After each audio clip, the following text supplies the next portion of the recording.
আসসালামু আলাইকুম। এখন যে বিষয়টি নিয়ে আপনাদের সঙ্গে আলোচনা করব সেটা হচ্ছে বেনিফিট সংক্রান্ত ব্যাপারে যারা ইউনিভার্সাল ক্রেডিট পেয়ে থাকেন। আমরা জানি যে ইউনিভার্সাল ক্রেডিটে যদি কেউ অ্যাপ্লিকেশন করেন তখন কিন্তু অনেক কোশ্চেন থাকে এবং আর্নিংয়ের কোশ্চেন, সেভিংসের কোশ্চেন, তারপরে কোনো অ্যাসেট আছে কি না ইউকের বাইরে, এই কোশ্চেনগুলো কিন্তু ভেরি ভেরি ইম্পর্ট্যান্ট। এবং এই ইউনিভার্সাল ক্রেডিট যেটা, এটা কিন্তু মেন্স টেস্ট, দ্যাট মিন্স আপনার ইনকামের উপর নির্ভর করবে যে এটা আপনি ইন্টাইটেল আছে কি না, কিংবা এলিজিবল হলেও আপনি কতটুকুন পাবেন, এটা আপনার মান্থলি ইনকামের সঙ্গে সম্পৃক্ত। অতএব যখন আপনারা ইউনিভার্সাল ক্রেডিটে প্রত্যেক মাসে আপনাদের যে ইনকাম দেবেন সে ব্যাপারে আপনারা ভেরি কেয়ারফুল থাকবেন। সেক্ষেত্রে আপনারা আপনাদের ট্রু যে ইনকাম সেটা আপনারা দেবেন। এমপ্লয়মেন্ট হলে কিন্তু সেগুলো তারা কিন্তু নিয়ে নিতে পারে সরাসরি ফ্রম HMRC থেকে।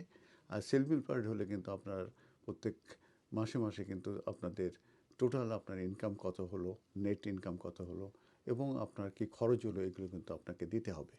এবং দেখবেন যে আপনাদের কিন্তু কোচ থাকে, কোচ কিন্তু আপনাদেরকে মাঝে মধ্যে অ্যাপয়েন্টমেন্ট দিতে থাকে এবং একটা পর্যায়ে কিন্তু তারা ব্যাংক স্টেটমেন্ট চাইতে পারে। এই ব্যাংক স্টেটমেন্ট চাওয়ার ব্যাপারটা তখনই আসে, তারা র্যান্ডামলি চেক করে দেখে যে সবাই এলিজিবল আছে কিনা এই ইউনিভার্সাল ক্রেডিট পাওয়ার জন্য। এবং তারা দেখে যে তাদের যে কারেক্ট যে ইনকাম আছে মান্থলি সেটা তারা দিচ্ছে কিনা। তো এটা কিন্তু ভেরি ইম্পর্ট্যান্ট, কারণ আপনি যদি কারেক্ট যদি ইনকাম রেগুলার না দেন এবং পরবর্তীতে যদি তারা দেখতে পায় যে আপনাকে আপনার ইনকাম বেশি এবং আপনাকে মানি বেশি দেওয়া হয়েছে, সেই ক্ষেত্রে কিন্তু আপনাদের কাছ থেকে মানি ফেরত চাইবে।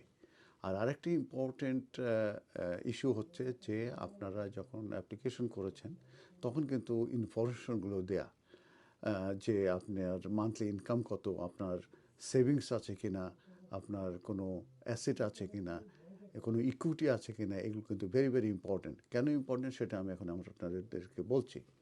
ইদানিংকালে কিন্তু আমি বিভিন্ন রকম ইনকোয়ারি পাচ্ছি যে এই ইউনিভার্সাল ক্রেডিটের যে কোচ কিংবা ইউনিভার্সাল ক্রেডিট ডিপার্টমেন্ট থেকে তারা বিভিন্ন যারা বেনিফিট নিচ্ছে তাদেরকে তাদের ব্যাংক স্টেটমেন্ট এবং দিতে বলছে এবং তাদের ইনকাম তারা সঠিকভাবে ডিসক্লোজ করেছে কিনা, সঠিকভাবে তারা ইনফরমেশনগুলো ইউনিভার্সাল ক্রেডিটের ওই সিস্টেমে দিয়েছে কিনা, এটা কিন্তু তারা ভেরিফাই করছে।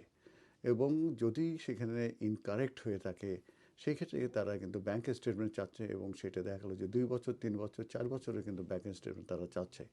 এবং সেক্ষেত্রে যদি কোনো রকমের কনসিস্টেন্সি না থাকে ইনকাম এবং আপনার ব্যাংক স্টেটমেন্টের ইনকামের সঙ্গে, তখন কিন্তু তারা ভেরিফিকেশনে যাচ্ছে এবং তখন কিন্তু তারা বিভিন্ন রকম প্রশ্ন জিজ্ঞেস করছে এবং সেই সময় যে কিন্তু তারা বিভিন্ন রকমের স্ট্রেসে পড়ছে এবং তাদের জন্য কিন্তু ভবিষ্যতে বিপদও হতে পারে। অতএব কারো যদি সেকেন্ড প্রপার্টি থাকে, সেখানে যদি ইকুইটি থাকে 16,000-এর উপরে, তাহলে কিন্তু তারা এলিজিবল হয় না। কারো যদি 16,000 পাউন্ডের যদি সেভিংস থাকে তারা কিন্তু এলিজিবল হয় না।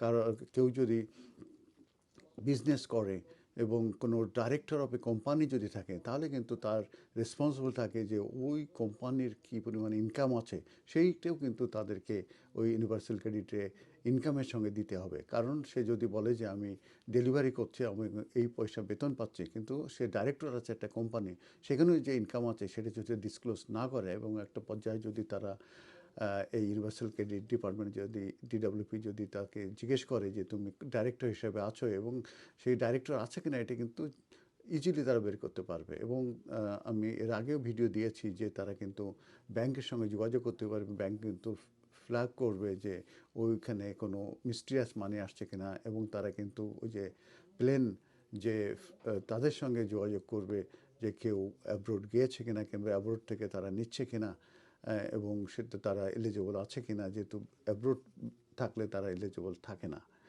শুধু একটা সার্টেন পিরিয়ড পর্যন্ত তারা কিন্তু পেয়ে থাকে, এরপরে কিন্তু যে 28 দিন 30 দিনের বেশি কিন্তু তারা এলিজিবল থাকে না।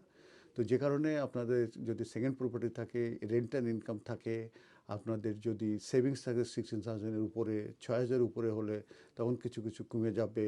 অতএব আপনারা এইগুলো খুব সঠিকভাবে, কারেক্টভাবে, সত্যভাবে আপনারা কিন্তু ডিসক্লোজ করবেন। তা নাহলে কিন্তু আপনাদের এমন হতে পারে যে আপনাদের যেটা মানি আপনারা নিয়েছেন সেটা তো ফেরত দেওয়াই লাগতে পারে যদি আপনারা কারেক্টলি না নেন, নাম্বার ওয়ান। যদি আপনারা সেখানে যদি প্রপার ইনকামের ডিসক্লোজার না থাকে, এবং এক্ষেত্রে কিন্তু তারা কশন নিয়ে ইন্টারভিউ নিতে পারে। ফ্রডের কারণে কিন্তু আপনার কিন্তু জেলও হতে পারে। অতএব আপনারা এ ব্যাপারে ভেরি কেয়ারফুল থাকবেন। ইন্টেনশনালি আনইনটেনশনালি কোনোভাবে আপনারা এই ভুলগুলো করবেন না। আপনি যদি আনইনটেনশনালি করেন, এটা কিন্তু ওরা ধরবে ইন্টেনশনাল করেছেন এবং এটা ফ্রডের ভিতর পড়বে। অতএব আপনাদের সেভিংস থাকলে সেটা জানাবেন।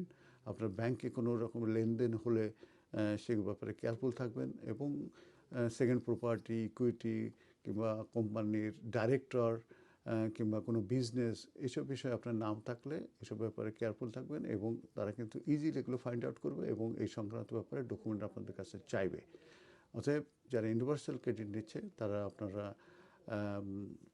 সঠিকভাবে তথ্য দিবেন, এবং যে কোনো চেঞ্জ অফ সার্কামস্টেন্স হলে আপনারা কিন্তু আপনাদের সিস্টেমে যেয়ে সেগুলো কিন্তু আপনারা রেকটিফাই করতে পারবেন, কারেক্ট করতে পারবেন। সেক্ষেত্রে কোনো সমস্যা হবে না। কিন্তু যদি আপনি সেটা না দেন এবং ওরা যদি ফাইন্ড আউট করে, তখন কিন্তু আপনার বিপদ আসতে পারে, প্রবলেম হতে পারে।